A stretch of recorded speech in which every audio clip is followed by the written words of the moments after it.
Hi, it's me, On your left, and we're the Sci-Fi Scholars. and we're talking The Winter Soldier. So, you've just copied the beginning of this movie because, well, we both thought it was pretty funny. So, just doing laps and introducing Falcon. It was a really fun feeling. I really enjoyed the way it introduced Falcon at the end, and then when Natasha rocks up, had this really cool bringing it together. It wasn't a negative thing when I say this, but it felt like a beginning of a TV series, like a TV episode. Yeah, It was like an episode or two after the pilot where they introduced another character, and it was just this really cool.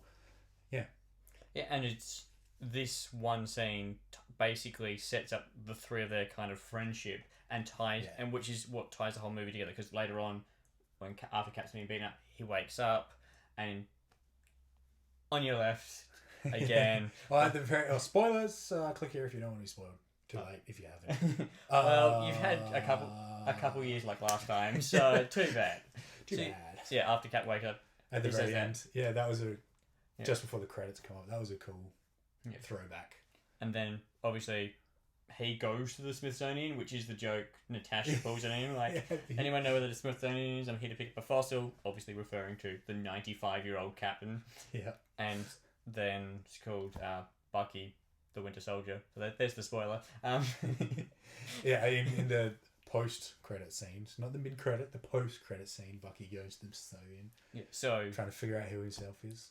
The very first scene of the movie and the very last scene of the movie are both in the Smithsonian, or mention the Smithsonian. Yeah, and Captain America rocks up at himself at the Smithsonian halfway through the movie. Stan Lee's cameos in the Smithsonian.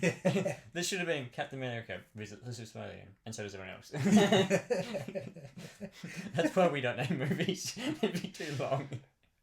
Well, Captain America, the Winter Soldier is a long name in its own right. Yeah, but like ours was longer. Yeah, ours was way better. Smithsonian, A History of Captain America. That would have worked. This is why we don't name movies. I had a funny one for one of our ones, the Gods of Egypt being a ripoff of Prince of Persia, but that also had problems. Anyway, that's a spoiler for one of our own reviews. Whoop, spoilers. So yeah, it's their friendship and everything. The whole teasing of each other starts off kind of as if it's a bunch of mates who already know each other, whereas I guess Captain and Falcon have a similar, some sort of similar history. Like they've lost good mates. They've been through war. They're not 100% certain of the Institute going forwards, but they feel the camaraderie with each other, which is why they're able to work together and trust each other. The opening scene really sets up that trust that Captain America, Steve Rogers, has in Falcon, because and then later on he goes to his own the Veteran Affairs and sees him actually giving quality help to other people, and that plays into later when Steve's got nowhere else to go, so he rocks up on his doorstep. Well, look, I kind of think it was like on his balcony windowsill or something. Like, it seems... Wherever it was. I can't remember the exact... But it seems like that doesn't look like a front door to me. No. Which is, obviously, you're on the run, you sneak in your friend's window, because... I just really liked the way it all tied together.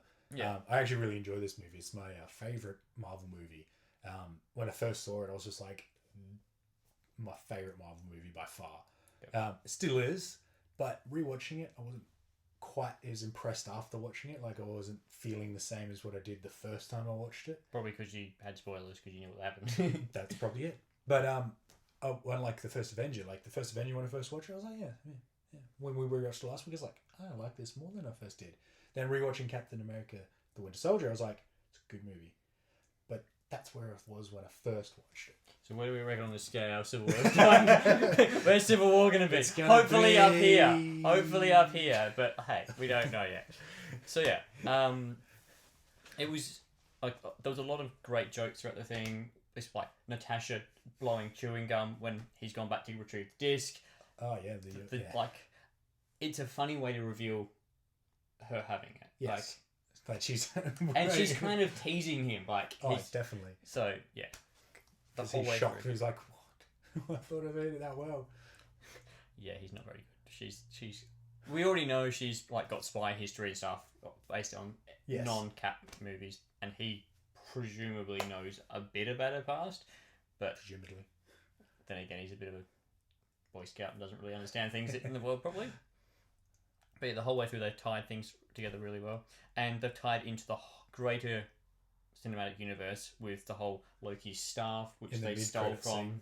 Yes, they stole from Loki in Avenger, where he lost it, which has an Infinity Stone, and then Lysandra's like, we've got something better than Hydra's ever had, not realizing that Hydra had the Tesseract, being the other Infinity Stone that we've. So it's a different power?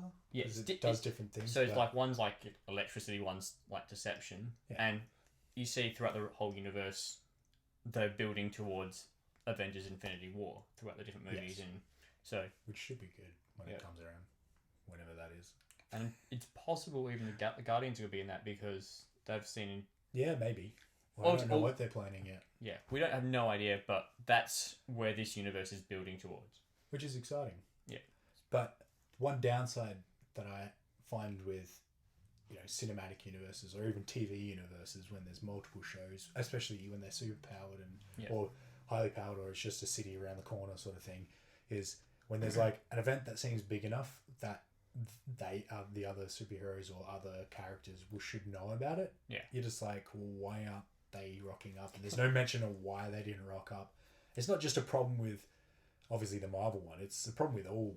Even like individual comics, like you've got superhero A taking like 3 days to solve this issue, but obviously there's different like people who are super fast, people who like planes. They should have been able to figure this out and coding. That's just one little gripe that I always get over because I understand with individual movies and certain things you can't always have every character because then it's like, well, then who do you concentrate on? And then it's like there's too many people. Which is what people then complain about. Yeah, so I understand that, and that's just a small little thing. And the end of it, they introduced Quicksilver and Scarlet Witch, which are going to be bigger, and obviously in Age of Ultron, which is now out, and further down the line. Which obviously precedes Civil War as well. Yeah, and then there's the jokes, like what's Captain America's shield made out of? Adamantium. What's Hawkeye's shield made out of? Quicksilver. Which is harsh, but still funny. But yeah. That's a spoiler for Age of Ultron. Hey, we already announced there's going to be spoilers. And they probably know. But oh well. They do now. What can you do? Yeah. So, I enjoy this movie and how it ties the friendship of the Captain Falcon and the Black Widow together really well and founds them as a bunch of mates who trust each other, partly because they've gone through stuff together, but also because they've gone through stuff in the past and they have a shared damaged history, I guess. Yep. And they still maintain Captain America's integrity as a person and as trying to do good, even though he gets in the middle of this and causes... he personally causes more destruction than most of the other heroes have, because he took down 3 helicarriers above a city. It was just above the S.H.I.E.L.D. section, which was already evacuated. But still like, I know. I get what you're saying. Everyone else complains about various heroes like causing damage or killing people, and he's just taken out, like, obviously, mainly Hydra agents, but 3 massive helicarriers in a city, there is going to be collateral damage. Yeah. And he was directly responsible for that. Like, with Falcon and obviously... Yeah, but it was his plan. It was his plan. So it's his fault. Oh, well. So I think that brings us to the end. Yeah. So yeah. Thanks for watching. See you next time with Civil War next week. Have fun.